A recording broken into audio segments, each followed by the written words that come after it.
Good morning, everyone. Welcome. Welcome to our 4th annual Energy Conference. We're really excited to present this program for you this morning. I can feel all the energy in the room, and we're going to put all that energy to good work today. We're very excited that at NJBIA we have the opportunity to lead and collaborate and coordinate in this space, thanks to our wonderful Ray Cantor, who put this amazing program on today, and you'll hear from Ray in just a few minutes. So I love to say what's good for me is I have the easy lift today of just kicking us off, getting us all excited and energized for what's going to be an amazing day.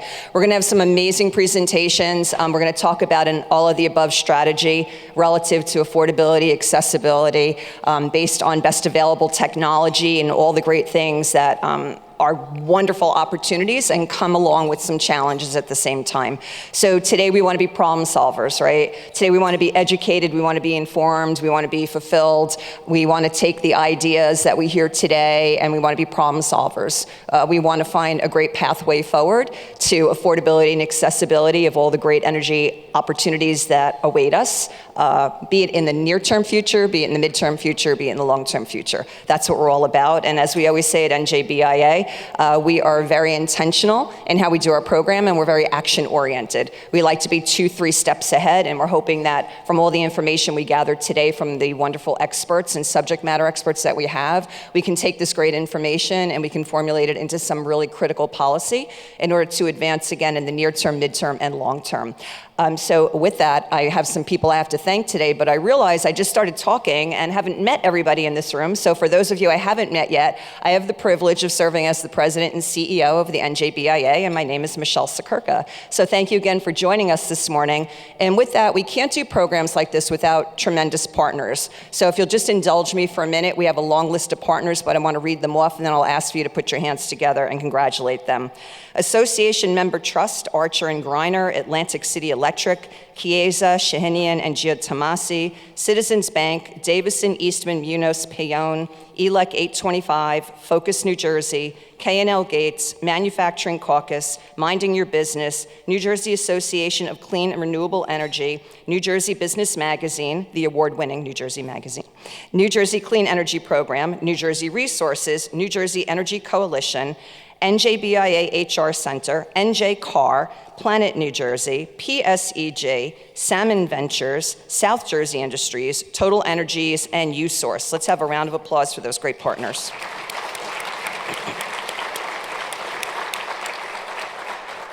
And as the day flows, we're going to have some, as we call VIPs, joining us today, but some of our board members will be in and out of the room, and I don't know if they're here right now, but I want to acknowledge them now and keep your eye open and say hello to them as the day goes on. Rebecca O'Connell from Citizens Bank, Tim Corriston from Connell Foley, Rick Thigpen from PSEG, and Mike Renna from South Jersey Industries. Thank you for all the time that you commit to our Board of Trustees. We really appreciate the time that you spend with us. Let's have a round of applause for them.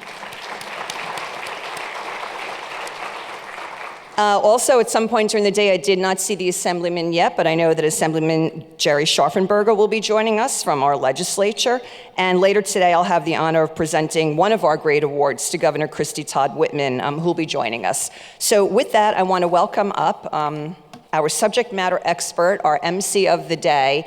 And, you know, I could spend about 10 minutes talking about the incredible thought leadership that Ray Cantor has in this space. And we are really fortunate NBIA to have him on our team. I've been fortunate to work with Ray now for over 10 years, which I can't believe, Ray, right? And we've had a good time and a good run with it. But he's put together a really great program for you today, so let's welcome Ray Cantor.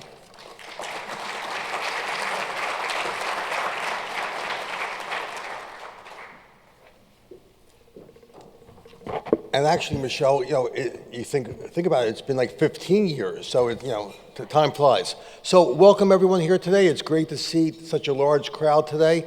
I know there was traffic out there, so I thank you again for going through that traffic and making sure that you were here today. This is our 4th annual Energy Policy Conference. It's growing every year, and it's growing because we have great speakers who volunteer their time. It's growing because all of you come here and support us. So I thank you all for being here. We have a long agenda today, so hopefully all the faces I see here right now will still be here at 5 o'clock, but we'll see who goes or who does not. We're taking names. But when we first started this conference, it was really in response to the Murphy administration's energy master plans and their call for an all-electrification policy supported by renewables and closing down of natural gas. And we thought we needed to have a business response to that proposal. Not that renewables and everything else aren't great, energy sources, but as Michelle said, we are much more in favor of a all of the above approach, but more importantly, we want to make sure that our energy supplies, no matter where they're coming from or what they're being used for, are affordable and reliable. So that's kind of our mantra. We want to make sure we have a workable energy policy. And a lot has changed in these last 4 years. The rubber is beginning to hit the road on electrification policies with the mandates for electric trucks kicking in this January, and passenger vehicles a year or so after that.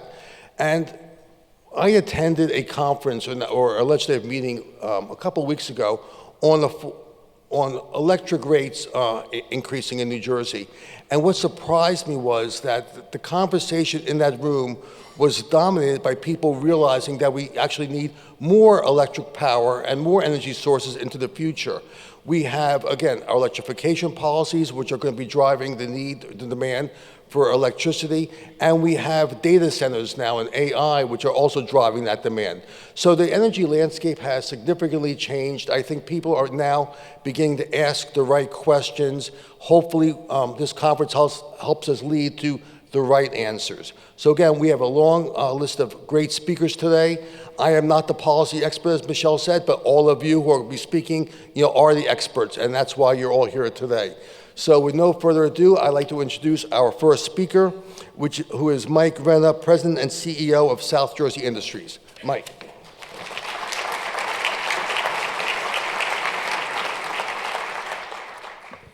Now I can see what I'm about to talk about, so great. Good morning, everybody. As Ray mentioned, I am Mike Renna. I am the President and CEO of South Jersey Industries. So who is SJI? SJI is a diversified energy company. We operate 2 natural gas utilities in the state of New Jersey, South Jersey Gas Company and Elizabethtown Gas Company. We also have a leading renewable energies business, primarily focused on decarbonization, and I'll get into a lot of what we're doing there in a few minutes. As far as our 2 utilities, we serve a little over 730,000 customers. The geographic areas that our utilities cover is basically South Jersey Gas Company is the bottom third of the state, all or most of the 7 southernmost counties. Elizabethtown is it's the most densely populated area of our service territory, are the suburbs of New York, serving Union and Elizabeth, Woodbridge, Westfield, those type of communities up here. And then we've got the long stretch along the Delaware River that runs from basically the Water Gap down into Mercer County. I also talked briefly about our renewable natural gas business, and I'll talk more about that in length, but it's something that we're extremely excited about. But for me, what makes SJI so special is the 1,200 plus employees that I have an opportunity to work alongside every day. I think it's oftentimes an overused term when people refer to their company as dynamic or innovative. It is often a term that is not necessarily associated with utilities. But I would argue that South Jersey Industries, what makes us special and what makes us a leader is that level of innovation that really drives our company going forward, and how much we've changed over the last 10 years. And again, I'll get into that as we go through this.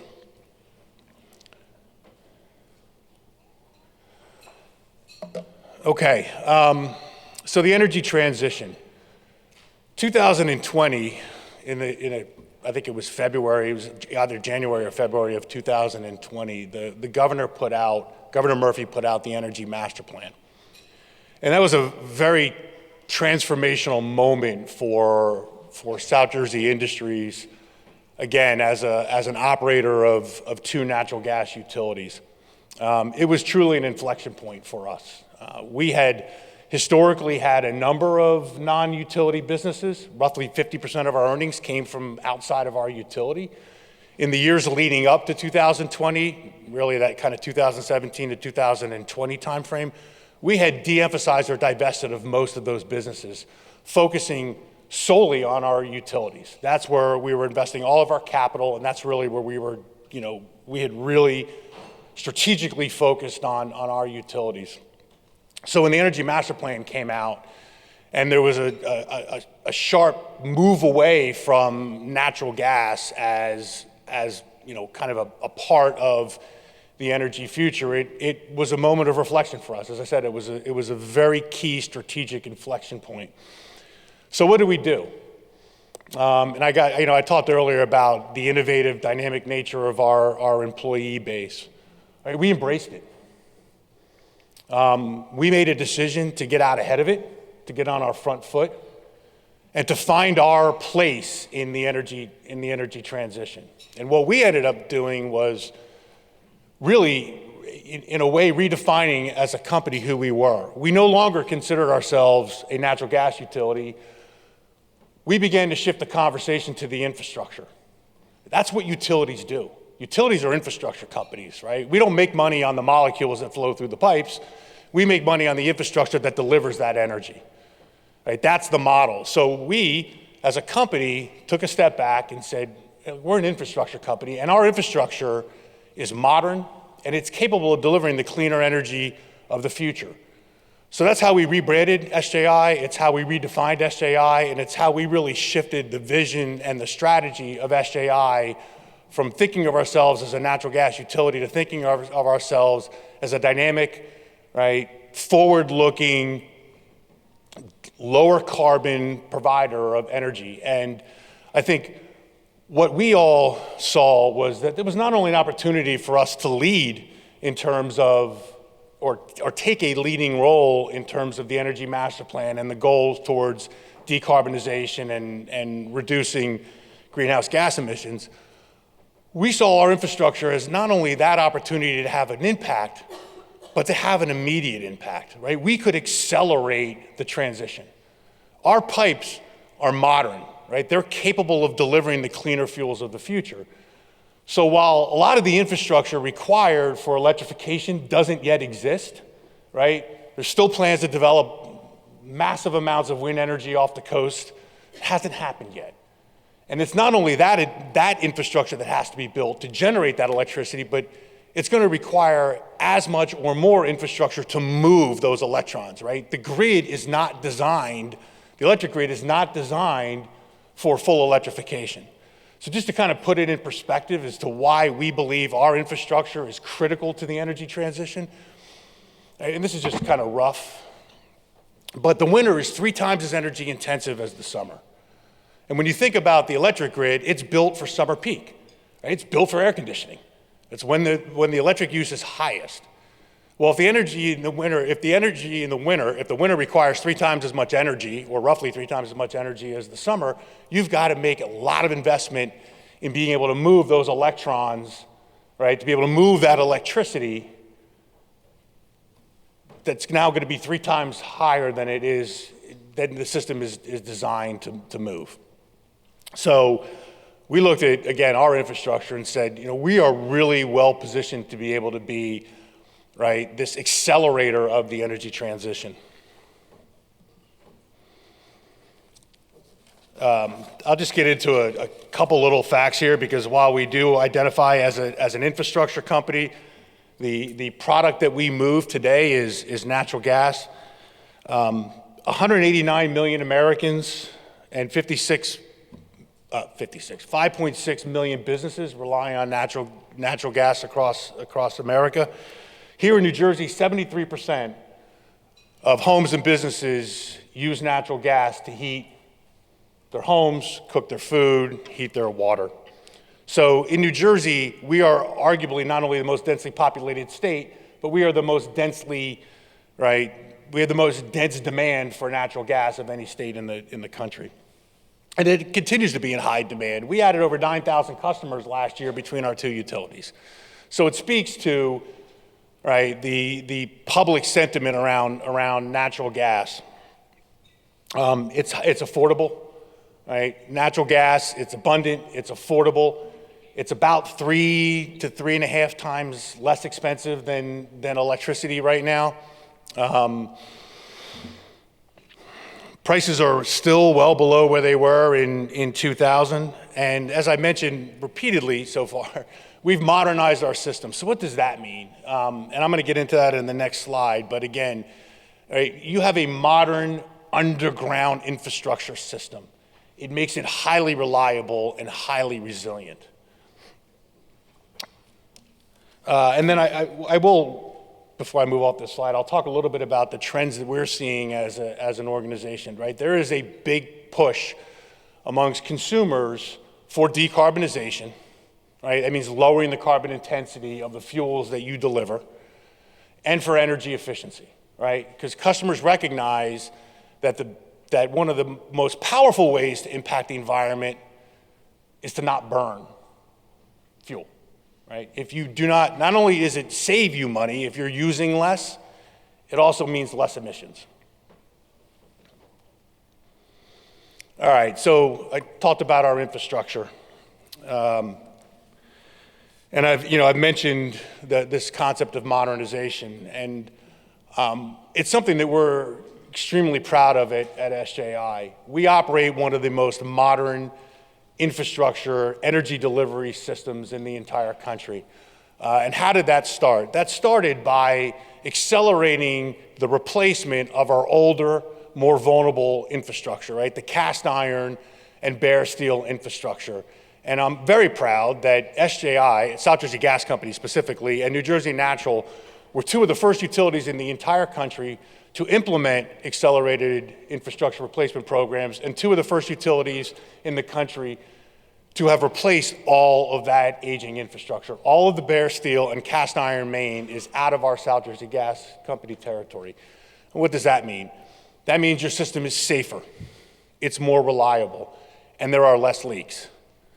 Our leak count is down into the single digits. It was up near the thousands before we embarked on this program. It's because we replaced all of that bare steel and cast iron with highly resilient, modern plastic infrastructure. At Elizabethtown, within the next 3 years, we will have achieved the same. We will have achieved the full replacement of all the vulnerable pipe in our service territory. One of the things that we talked a lot about it at SJI when we were embarking on this transition was again this idea of decarbonization, right? And our infrastructure and the role our infrastructure plays. We are agnostic, and we've used this term often. We are agnostic to what that energy, what the molecular content of that energy, right? There are alternate fuels that can be safely blended with natural gas that can significantly bring down the carbon intensity of natural gas. And that is what we're focused on. It's one of the reasons why we did all of this modernization work in our utility, spending billions of dollars to create this modern energy delivery system, right? Again, it was the safety, it was the reliability, it was the environmental benefits, and it was setting us up to be able to deliver these cleaner fuels of the future.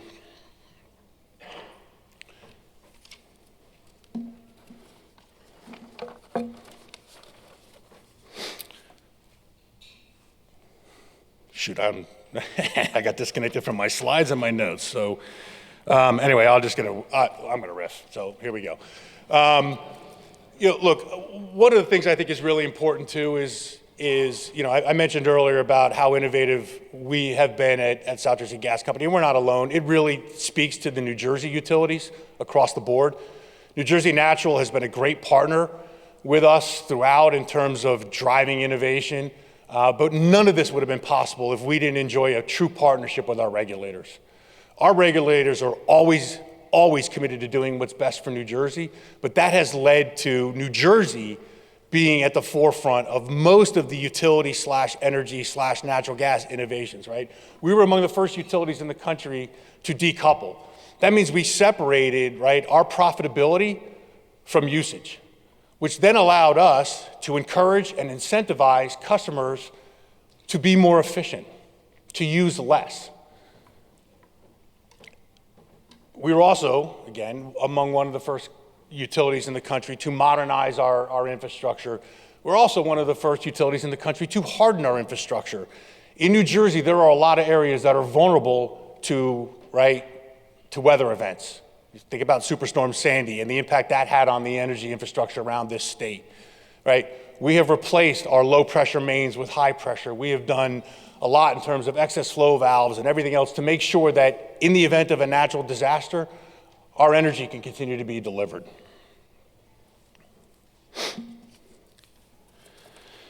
All right. So outside of our utilities, what are we doing in SJI? And this is where I think it gets very exciting, right? We have committed to decarbonization. We have committed as a company to not only reductions in the emissions from our own operations, but we have committed up to 25%, at least 25% of our annual capital budget goes to decarbonization and sustainability investments, whether that's in our utility or in our non-utility. What are we doing in our non-utility? We have solar on all of our buildings, right? So that we are bringing down the emissions from our own operations, all of our facilities, our Folsom headquarters, our divisional offices, our Elizabethtown office. We have not only solar on the roof, but we have canopies. We have two other additional, I think, kind of signature solar projects. One is at the Burlington County landfill. Another is up in Agawam, Massachusetts, where we have about 5 megawatts of solar and 5 megawatts of battery storage. A very exciting project for us. We've got 3 fuel cells operating in New York City, right? Very low carbon way to produce electricity. We have a pilot green hydrogen project where we're going to take the power from a solar facility that is adjacent to one of our critical pump stations. We're going to take that solar power, we're going to power an electrolyzer, we're going to split the hydrogen and the oxygen, and we're going to put green hydrogen into our utility system, blending it safely at low quantities, right? But again, bringing down the carbon intensity of the natural gas that will ultimately flow to homes. And then RNG. For us, the future is in renewable natural gas. So what is renewable natural gas? Renewable natural gas is capturing, harvesting, right, bringing to pipeline quality the gas that occurs from naturally decomposing organic matter, right? Long-winded way of saying is we're taking cow manure, we're taking landfill waste, and we're taking food waste, and we're making pipeline quality natural gas that is safely blended into either a utility system or into an interstate pipeline. On the dairy front, now there are not, as many of you know, there are not a lot of dairy farms in New Jersey, so this is not an area where we are investing in. Sadly, you need to be of scale for a dairy RNG facility to work. But from Connecticut all the way out to the Dakotas, we now have 10 large dairy RNG facilities operating. We've got another 8 that will come online in the next 6 months, and we've got a pipeline of about 24 projects behind it. We will be one of, if not the largest producers of dairy RNG in the entire country. What does that mean, and why is that important? Because the carbon intensity of natural gas is about an 80. The carbon intensity of dairy is about a -200 to -300. So small quantities of dairy RNG can have a significant impact in bringing down the carbon intensity of the gas stream. It's a really exciting time for us.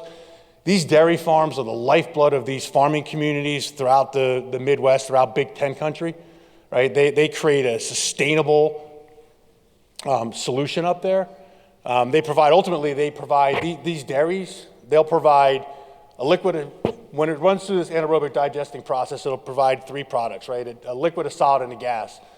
The solid becomes the bedding for the cows. The liquid is then injected into the neighboring farms to refertilize and replenish the nitrates that have been farmed out. So it keeps that entire farming community going. And then the gas will now be repurposed and will be safely injected into utility infrastructure. We have 2 projects in New Jersey at landfills. Really excited about one in Burlington County and then one in Atlantic County. To give you a sense there, not the same type of impact from a carbon intensity perspective, but much higher volumes. The amount of gas that's going to be produced out of Atlantic County will be enough to serve the base load of the casinos in Atlantic City. So it's a significant amount of renewable natural gas that will displace geologic natural gas, again, at a lower carbon intensity. And again, this is methane that would have otherwise just naturally, right, been emitted into the atmosphere. Cow manure today sits in lagoons. I know it's not the funnest thing to talk about, but that's where it ferments, and then landfills are landfills, right? So now we're taking this methane and we're repurposing it and we're delivering it to customers. Our signature project, the thing that we are most excited about, is our project in Linden. It's right down the road. It will be, when complete, and it'll go online. Nick, Andrew, is it 26? First quarter of 26. There we go, first quarter of 26. It will be the largest food waste to energy plant in the entire country. Now, they tell me the world, but I'm not ready to say that publicly, although I guess I just did. But it is in the United States. 8 digesters. It's going to produce nearly 4,000 MMBTUs a day, which is about the energy equivalent of a refinery. So it's a massive project. It's going to take food waste from the 5 boroughs of New York City and throughout New Jersey. It's going to bring it to Linden, and that food waste is going to be converted into energy, clean energy. Thanks, Mike. And our next speaker is Phil Vavala from Atlantic City Electric and Delmarva Power. Pleasure to be here today. And on behalf of Atlantic City Electric, Mike, I'd like to just recognize the work that SJI has been doing with natural gas, particularly with LNG. But then in a former life, I had an opportunity to run a small gas business, and many of the things that you discussed in the way of thinking about upgrading the infrastructure, being a transport company, and to have single-digit leak numbers is just absolutely impressive. So just, really, really well done. So good morning. I'd like to spend a little bit of time. I'm Phil Vavala. I'm the regional president for Atlantic City Electric. I'd like to spend a couple minutes talking about what Atlantic City Electric is doing in the way of renewable resource enablement, talk a little bit about the impact that we're having on the community, and then ultimately talk about some of the challenges that we see that have been teed up in some of the comments here as lately as the legislative hearing that we had last week up in Trenton, or down in Trenton. Just a little bit about Atlantic City Electric, and which button is it? That one, okay. So about 570,000 customers, service territory about 2,800 square miles, pretty much the bottom third of New Jersey, also known as South Jersey. Our territory is all the way from Cape May to Atlantic City to Burlington, Ocean counties, and then to the Delaware River.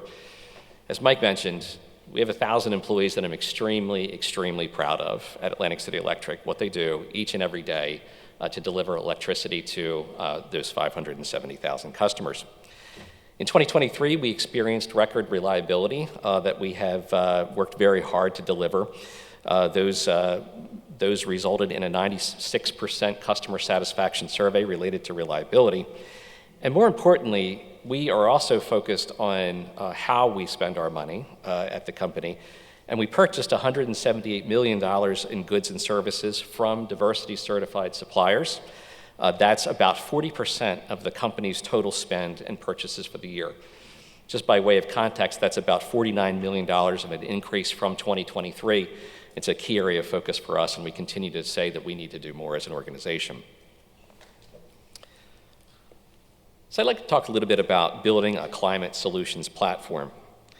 As I mentioned in my opening comments, we're providing new clean energy services and sources and choices for customers based on the evolving energy needs. We're intent and focused on building a stronger and cleaner energy grid that connects customers to energy, larger scale renewable projects, and as well as community solar and private solar projects, and also enabling clean electric transportation. We support the clean energy goal of 32 gigawatts of solar in state by 2050, which is extremely ambitious. And to that end, we have already helped nearly 55,000 customers adopt solar, and there's currently more than 600 megawatts of solar interconnected to our service territory. If you think a little bit about that, that's about a third of our company peak load at summertime, which is incredible considering I've been in this business for quite a bit of time. To see that kind of a load match for generation internal to the state is pretty impressive. But it's created some challenges for both present and future interconnections, and I'll talk a little bit about those. And we're working actively with the state and our local stakeholders to help make that happen. One of the things that I'd like to highlight is our Green Power Connection team. They provide a one-stop resource to help guide customers to the process of safely and reliably connecting to the system grid. But we also invest in technology, customer tools and processes to continue to improve our capabilities and manage the greater and greater number of DER interconnections that are coming across our desks every single day.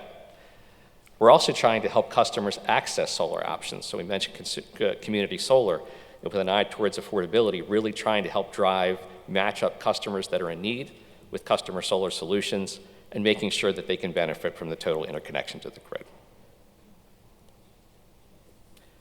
So I'd like to highlight some of the things that we're doing in New Jersey and how the power of our broader platform is really making that happen. And one of the things that really enables construction projects and initiatives is partnership and connection.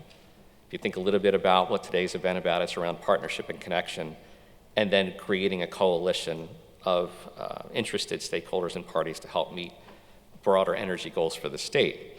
These are examples of cases where PHI and Atlantic City Electric have partnered with local stakeholders to try to ultimately advance several key initiatives for us. So if you kind of look at this slide, the top left section there is showing the Smart Energy Network implementation. We just completed that.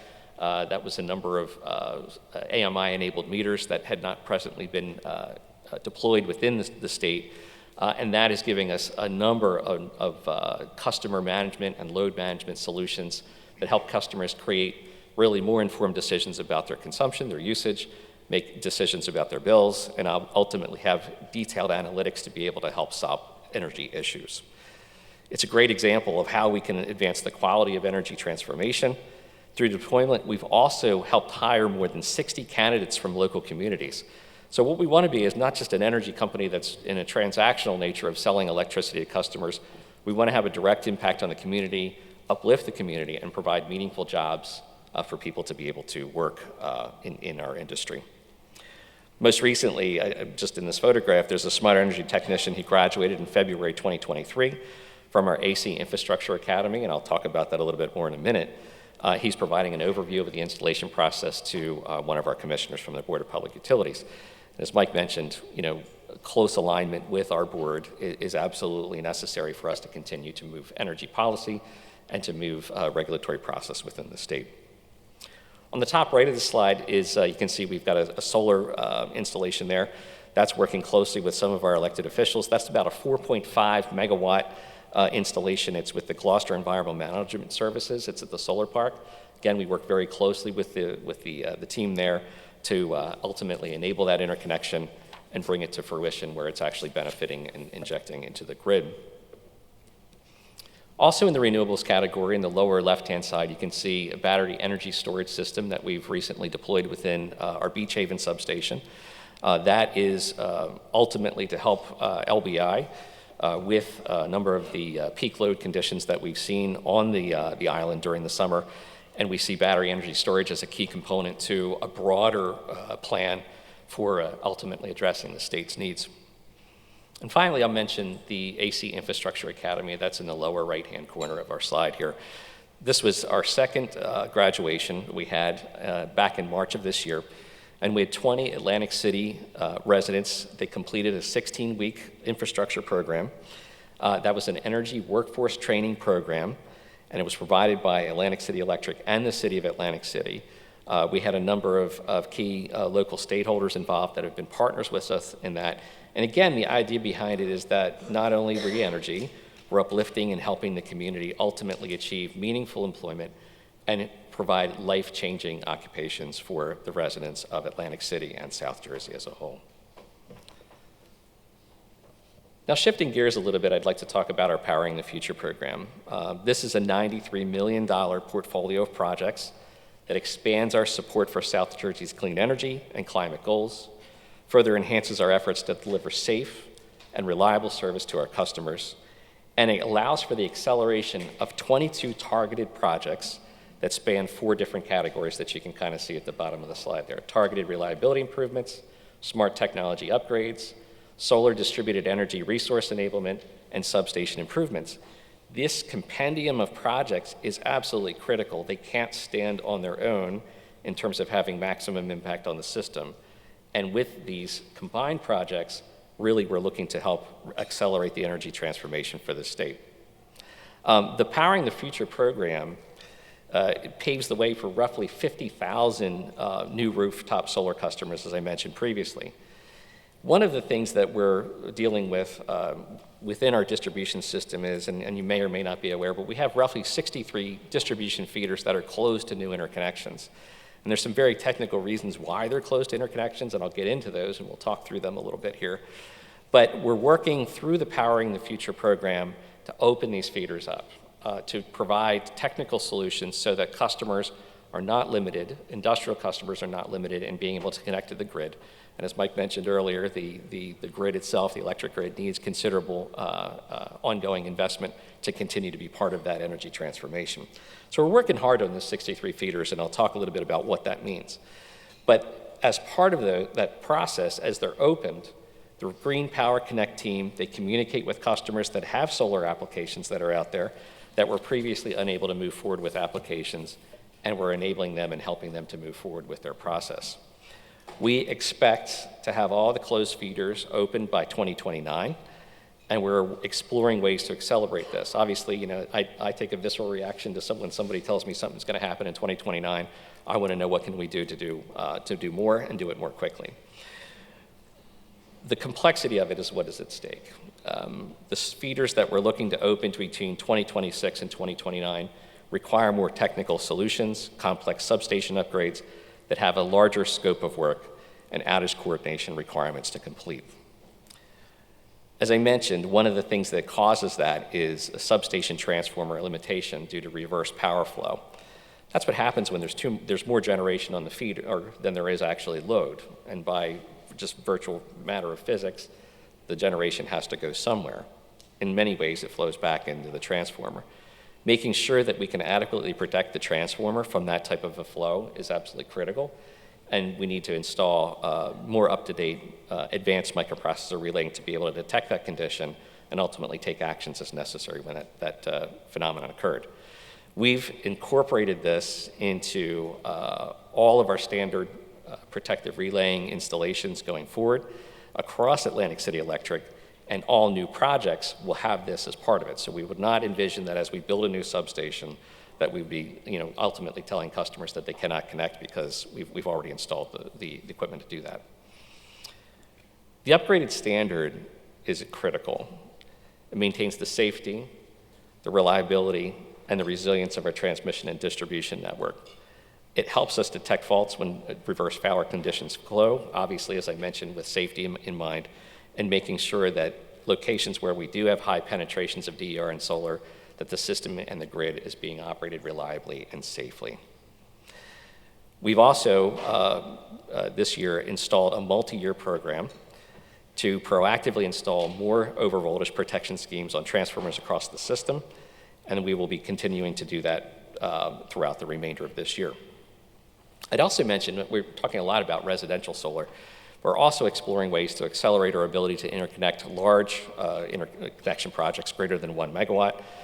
Really, one of the things that we also want to look at is cost-sharing mechanisms, as the opening comments were made here, where we talked a little bit about not only reliability, but also affordability. It's important for us to recognize that when we make investments in the electric system, whether we're talking about solar interconnections or other interconnections, that we're doing it with a mind towards ultimately what's the bottom line for the customer. I do want to point out a couple other economic development projects that we're focused on at Atlantic City Electric. We are supporting the development of the New Jersey Economic Development Agency's New Jersey Windport, which many of you may already know about. It's a South Jersey facility. It's essential for the staging, assembling, and manufacturing of offshore wind products along the East Coast. We have a Windport Power Connect project. That's a little bit of a mouthful, but that's the name of the project. It's upgrading about 11 miles of 69 kV power lines with stronger utility poles and more modern equipment to serve the Windport facility itself, so ultimately that the activities can commence there.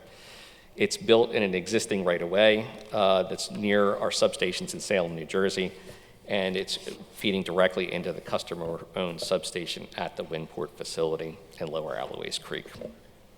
We expect to be done at the end of this month. We've had to work very tightly with a lot of our municipal partners for the upgrades, and I'm very thankful for the collaboration and the connection that we've had to be able to make that happen. Two other projects that I'll highlight, and I won't go into deep detail on that, are the Paulsboro Marine Terminal. We're very excited to see where that is going to be taking us here over the next weeks and months. And then also, we're working with Rowan University on the first in-state School of Veterinary Medicine. I have an opportunity to tour the campus here coming up in several weeks, and I'm excited to speak with the president of the university specifically around how Atlantic City Electric can lean in to be part of this one-of-a-kind opportunity. Finally, I'll just end with some comments around AI, data centers, and resource adequacy. It seems like those are pretty popular words these days in New Jersey.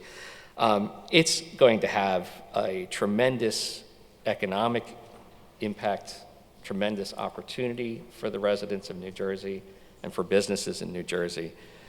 But without necessary changes, the state and the region is going to continue to be challenged to provide sufficient power not only to meet the new development needs, but also the needs of the existing customers, both residential and commercial.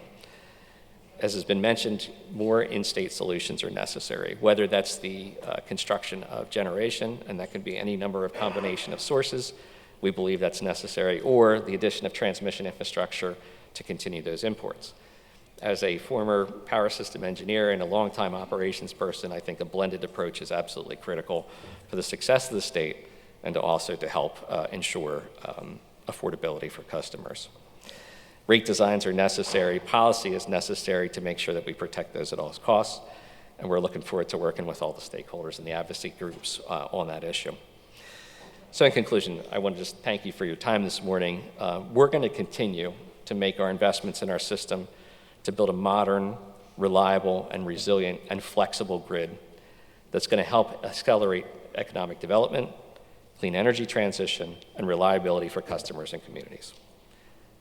Obviously, with keeping affordability in the forefront of all our decisions. So again, thank you for your time today and really appreciate the conversation.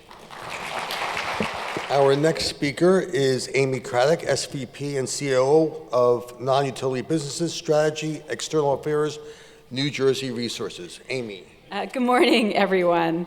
I do want to take a second and thank Michelle and Ray for hosting this important event. It provides us an ongoing dialogue with what I believe is going to be a multi-decades evolving process around the energy transition. And I was prepping for the meeting last night. I saw that there's a very diverse group of stakeholders, and I think that's actually very reflective of the complexity of the energy transition. There's utilities in the room like us. You see entrepreneurs, there's policymakers, there's academia, regulators, business owners, obviously NJBIA. There's advocates really from all ends of the spectrum here. And that's going to be important in the energy transition and what we do in the New Jersey energy landscape, because we're all going to have a voice. There is no single voice, and I think that's important to say today, and again, very reflective of the agenda, and no single solution to get us to some of our decarbonization goals. So a real credit to Michelle and to Ray for having this as an ongoing presentation. NJR has participated in all 4 years, and we think it's important. For myself, I'm going to spend some time today to talk about the policy landscape, not only in New Jersey, but across the country. It helps us inform our strategy and how we look at the energy transition, and that is constantly changing. And so I'm going to bring it a little bit up here, talk about some very common themes that you heard already from the first two speakers, where we are from an energy reliability perspective, and how we're kind of journeying in our pathways presentations. I started, as many of you know, I've been in the trenches with a lot of the people in this room. It's good to see everybody. I started from a government seat, and I've moved to the corporate lens. And I think an important thing I've just heard with just the first two speakers is a shared dialogue, communications, a lot of us similar terms. And I also think that's going to be important as we move through the energy transition. If we're talking about it the same way, will help us get to a more informed progress around this. I think for all of us in the room, if I was going to leave one message at the launch of my discussion today, is that a shared challenge for all of us between now and 2050 will be for us to stay focused on the impact to our customers, residents, businesses of the state. They are the energy users that drive New Jersey's economy, and we all serve them in some capacity in the room here today. So thank you again. We're happy to participate in this type of discussion. I want to start with the importance, big green button. There we go, oops. I wanted to start with the importance of a diversified energy solutions. We at NJR believe that an open innovation pathway solution that keeps customer choice at the forefront of our efforts is the most achievable emission reductions pathway. And we've been really consistent in executing on that strategy. We've invested in clean fuels, new solutions in energy efficiency, methane detection technologies, emerging carbon capture, which I'll talk about a little bit later. And we have a lot of our critical growth strategies around solar deployment. And if you look at the overall trend in decarbonization pathway studies that are being released nationally, more and more studies are pointing us more consistently to a diversification strategy. And you heard a lot of that again for the first two speakers this morning, how they're leaning in multiple different places across the energy space. This is also recognition that we need energy systems that work together, the gas system and the electric system, because that helps bring the reliability. Again, I think you'll hear a lot about reliability today and some of the pressures from the energy transition that helps bring the reliability to where we need it to be.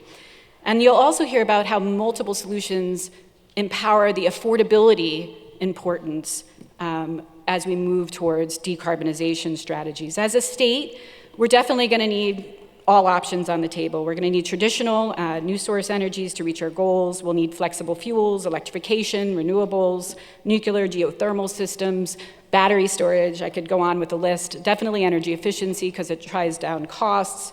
All options should be on the table.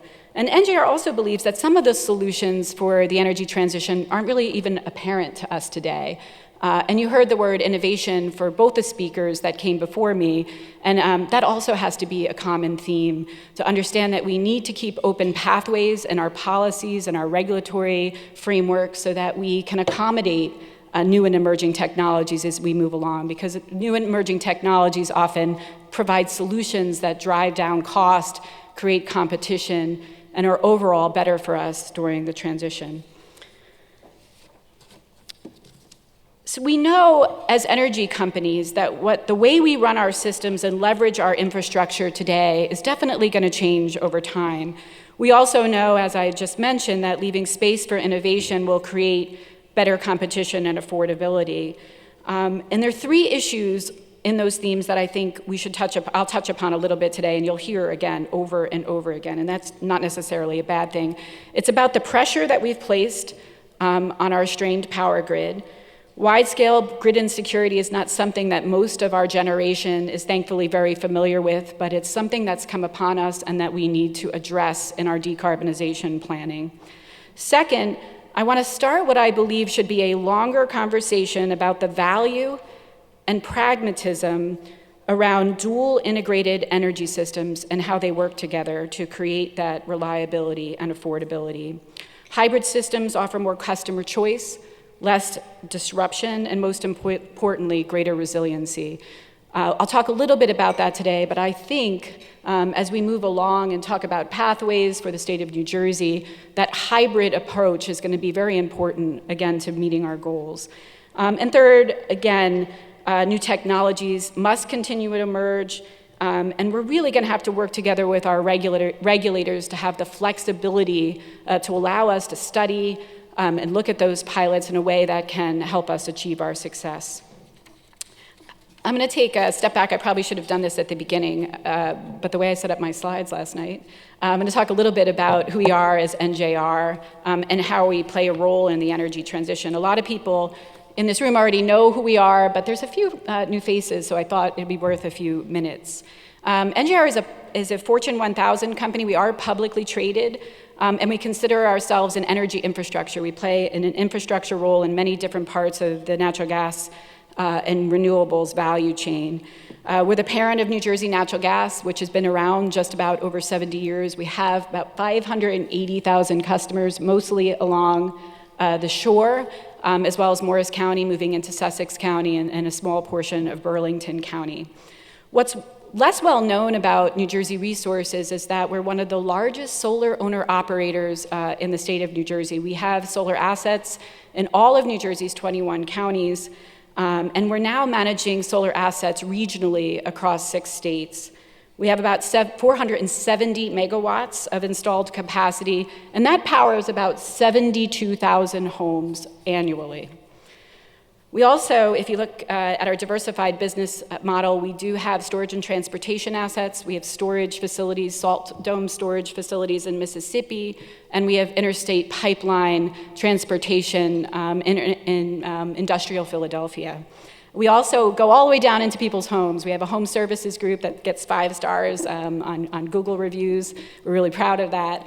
But it's end-use solutions that maybe some people in this room, we do small businesses and we do residential. So we've got a pretty broad view of, big storage and transportation all the way down, again, into people's homes. We look at all of those businesses and our subsidiaries under NJR as a way to deploy capital and identify emission reduction opportunities along the way. But we always, and you'll hear this a lot from utilities and most power or energy providers, we do that in the context of our obligation to safe, reliable, and resilient service.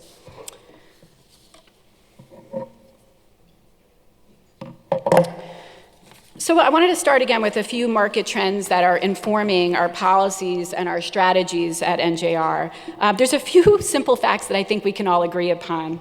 The energy transition won't happen at scale unless it's affordable for families and businesses, or if we can't meet the basic expectations to the public as energy providers to keep the lights on, to keep our homes warm when it's cold, and to keep businesses running. Pretty simple. Things go really badly when those simple facts aren't met when you're an energy provider. So it's important context when I start talking about the energy transition and how we, again, inform our strategy moving forward.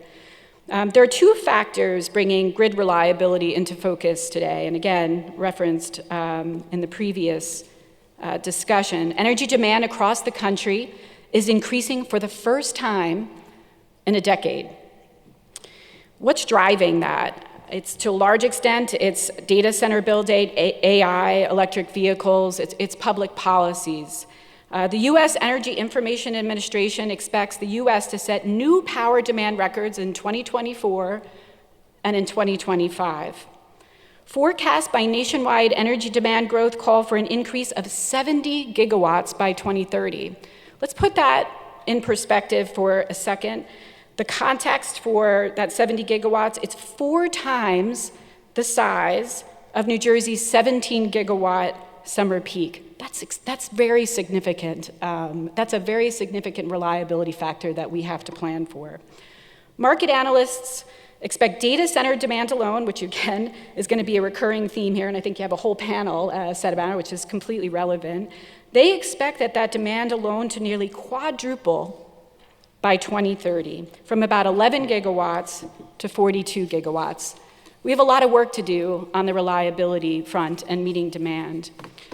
In addition to the demand growth that I just discussed, we also have to talk about resource adequacy, shrinking reserve margins, power plant retirements, intermittency of renewable generation. They're all contributing to grid readiness concerns. The power market and grid operators are feeling this pressure, including New Jersey's own grid operator, PJM. And so let's talk a little bit about what we're hearing from them.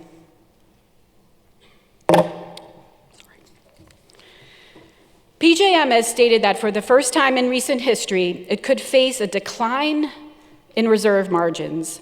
That's the buffer it takes to keep available supply over and above projected demand.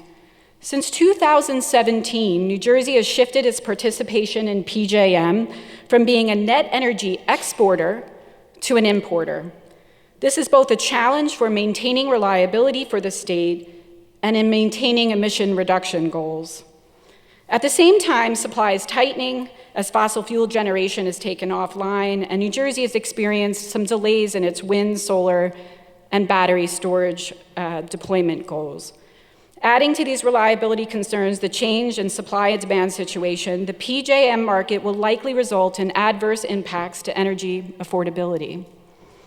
At the end of July, PJM, the largest grid operator in the United States, reported an 800% increase in capacity prices for the 25 and 26 energy year.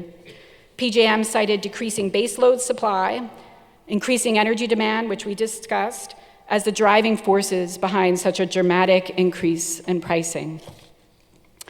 In addition to PJM, and I'll be brief, a few more examples here. We're also hearing from other energy authorities that are relevant.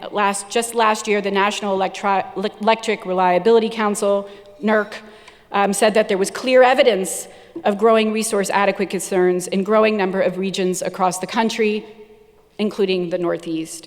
New York City operators have said they could have shortfalls in New York City by 2025. Even today, early in the energy transition, we're seeing the constraints and the impacts, the pressures on the grid, and there has been some near misses right here in New Jersey.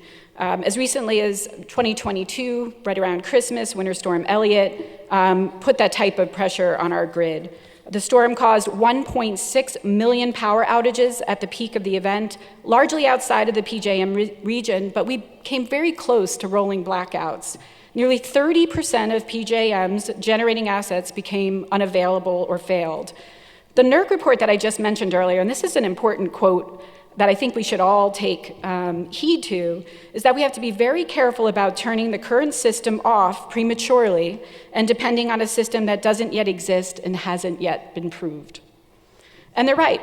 All this is materializing before any mass adoption of decarbonization policies are implemented in a very significant way. So I guess I say all of that to make the point that we need to focus on our reliability efforts as we meet our decarbonization goals. I'm going to get very positive in a second. I brought a little bit of weight in the room we worry about the reliability factor. We've got to pay attention to it. It shouldn't distract our goals. It just should make us careful in how we deploy the timing, the way we do it, the policies that inform it. I'm not highlighting these issues because I'm hunkering down as business as usual. If anybody knows NJR, we've leaned in pretty heavily on innovation fronts, hydrogen, carbon capture I'll talk a little bit about. We're along with the journey. I think all of the utilities, electric and gas, are there, but we can't forget affordability and we cannot forget reliability as we move forward. So I'm going to move again a little bit into what we're watching from a trend perspective on the policy landscape. A lot of us in the gas utility industry work with the Gas Technology Institute, GTI Energy. They do a lot of forward-looking innovation perspective. They took a wide view of net zero studies. I just got a timing impact, so sorry about the stutter. A look at 5 studies across the country on net zero. And what they did was they looked at commonalities of that. And those commonalities actually are a pretty good roadmap for the state of New Jersey as we look at the update to our energy master plan and as the companies start strategizing and trying to deliver on our carbon reduction goals. GTI identified these commonalities that said renewable generation will continue to grow. We all agree with that. Electricity will expand across sectors. We're going to need more electrification for sure. Fuel diversity will increase. You're going to need both liquid fuels, flexible fuels, as well as the electric grid expansion. Energy efficiency will be important to lower consumption, but it also will be important to accommodate new growth. And carbon renewal solutions will balance some of that remaining emissions, and I'll talk to you about some new technology in this space. Let's quickly look at NJR and how we try to adopt some of these roadmap opportunities that are identified with here at NJR. We've had an opportunity in the state of New Jersey to leverage both our gas and electric infrastructure systems that are already built and paid for to lower costs and increase energy. Utilizing dual energy systems is a practical alternative to full electrification that could help minimize the impact to the power grid, which I spoke about from a reliability perspective, and it can also achieve the decarbonization of the heating space where Mike and ourselves and the natural gas utility space play. Utilizing dual energy systems bring a couple potential benefits to this discussion. It lowers retrofit costs for buildings and less customer disruption. It reduces the need for additional grid capacity and the avoidance of costly infrastructure overbuild, and it also helps reduce our carbon footprint.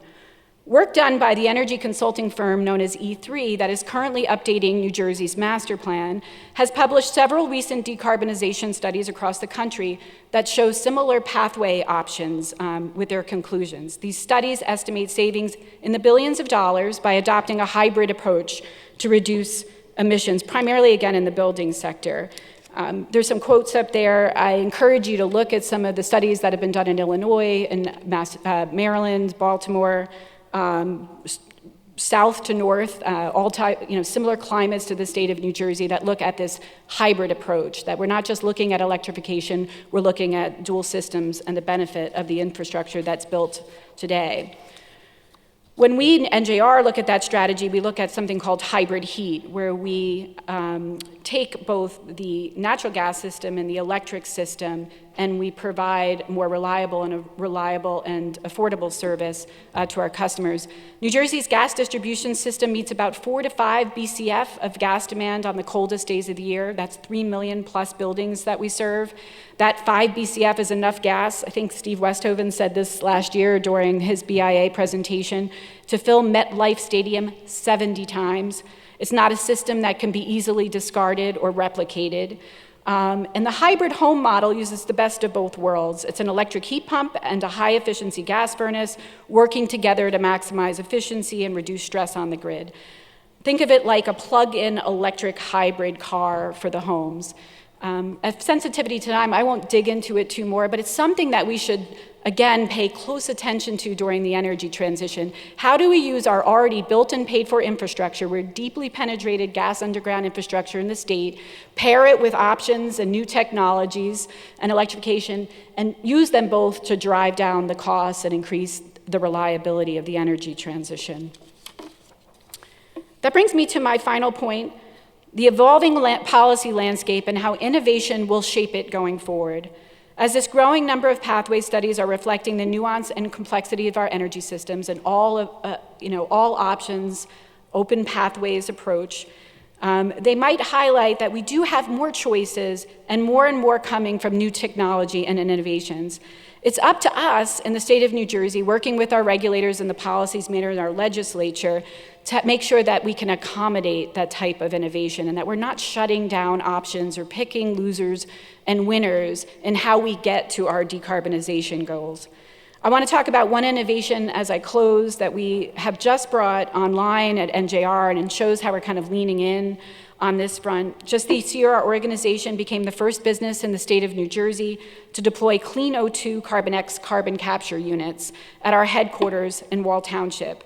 These units connect directly to our HVAC and are roughly the size of 2 residential refrigerators, pretty small. They capture carbon from the flue gas and drop it into the unit, which becomes a non-toxic solid. This solid is then repurposed for different uses and applications. Right now we're producing soap. There's a lot of soap circulating around our building. But we see a lot of potential here, particularly for NJBIA's constituents. If you look at our small commercial industry, it's tens of thousands of dollars to replace a gas boiler, and the retrofits are extremely expensive. If you can have an end-use mitigation technology technology like this, that a carbon capture unit, that's also an economizer.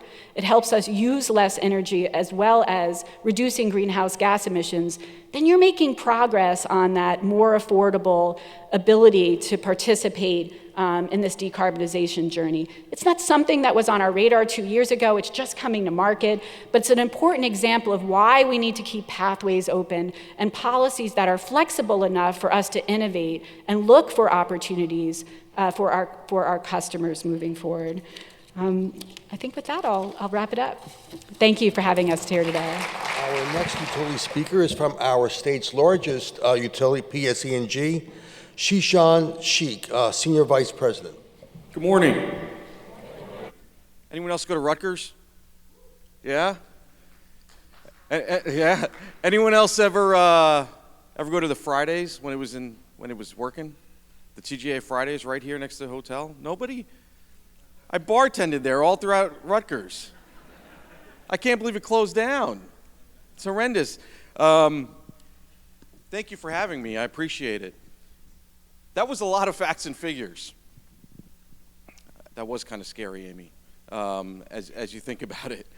I will tell you, when I think about what I'd like us to walk away with today is a little bit of what we do have in this state. And what we do have in this state is an incredibly diverse, capable workforce. Incredibly diverse and capable. And I say that as part of PSEG, I get the pleasure of serving our 2.4 million electric customers, our 1.9 million gas customers, and we do that with a diverse workforce of 12,500 employees and thousands of other third-party contractors that help us serve those customers every single day. And that's the outcome we want, that customer outcome. And when you think about our Powering Progress vision, we live that every day with the adjectives you hear all the time: safe, reliable services. Ultimately, what I think I want you to walk away with right now is we do our job. So what's our job at PSEG? Our job is run the machines. We've got 3 reactors in the southern part of the state that are some of the best reactors in the country. We operate them as some of the best operating reactors in the country. We've got 3 of them on one site. We run those machines, we put gas in the pipes, and we put electrons on the wires. That's what we do.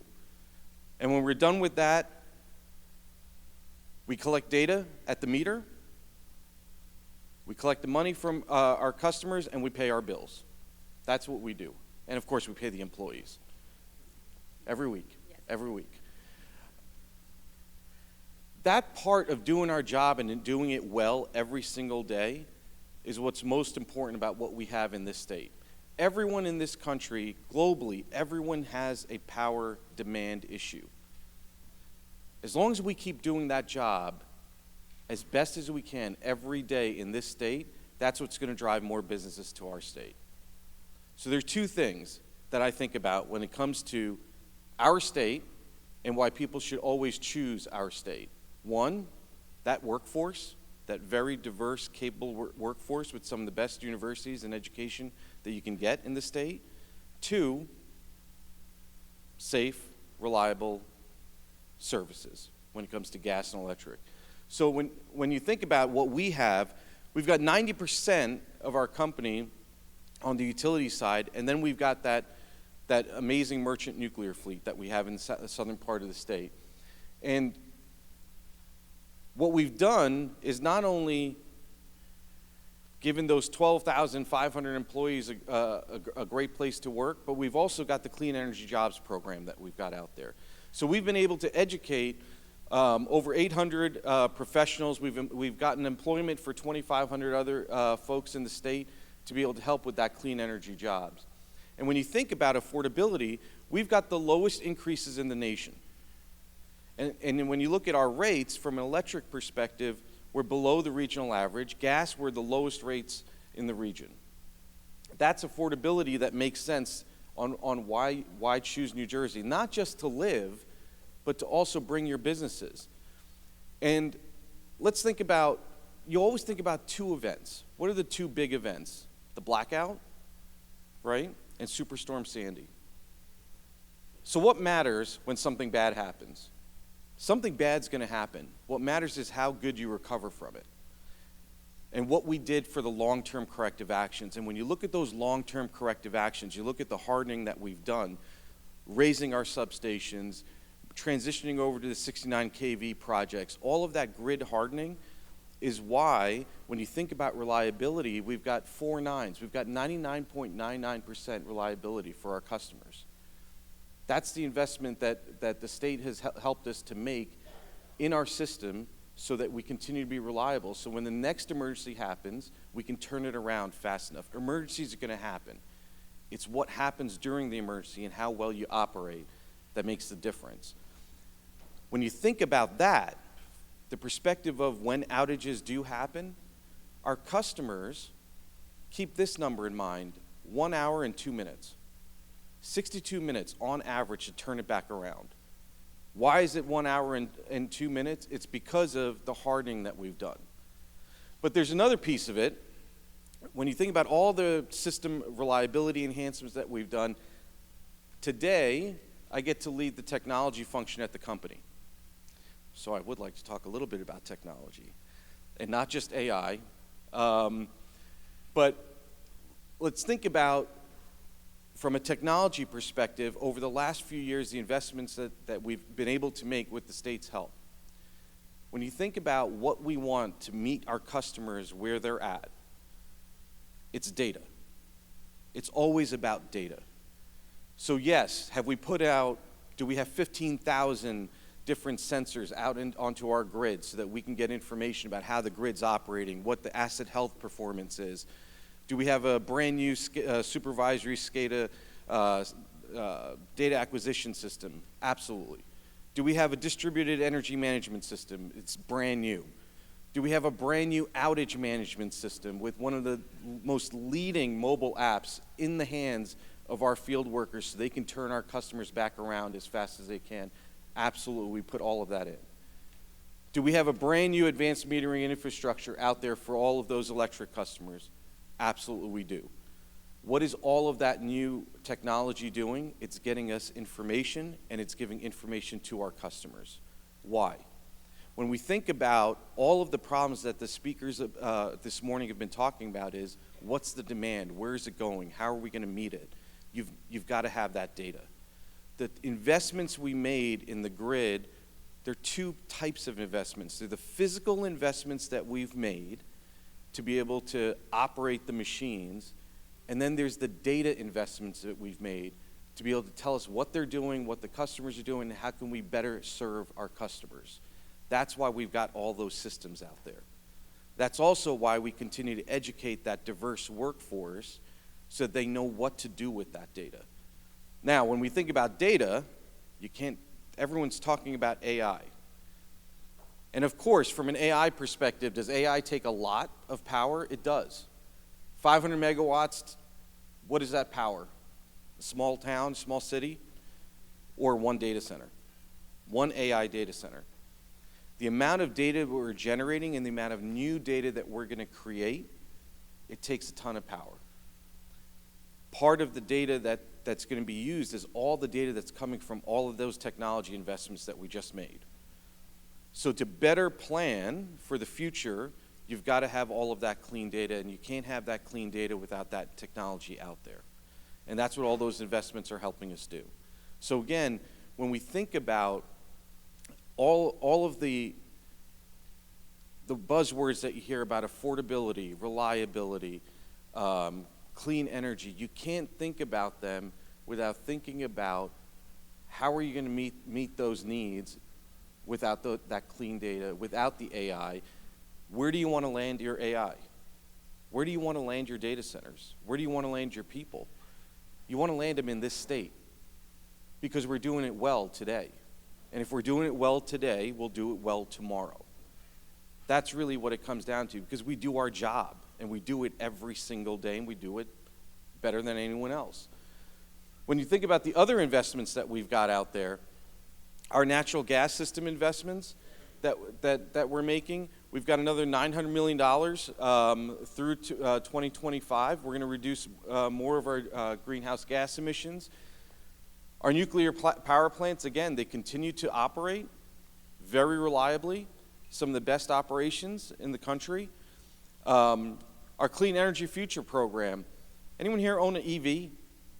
Anyone, oh, wow. Oh, good, good. Anyone here have range anxiety? Never experienced it? You experience? I've experienced it, right? It gets scary, right? If it's a little hot out there, you might roll the windows down so you're not turning on the AC just in case you need an extra couple miles. We've also got our EV investments that we're making to make sure that we've got chargers out in the public and in residential homes. So the compelling value here is for us, be a good corporate citizen, meet customers where they are, be affordable, and that's what we're doing, but operate really well. As long as you're operating really well, these other things happen. From an eye on the future, it is, what do we do with all of that data? So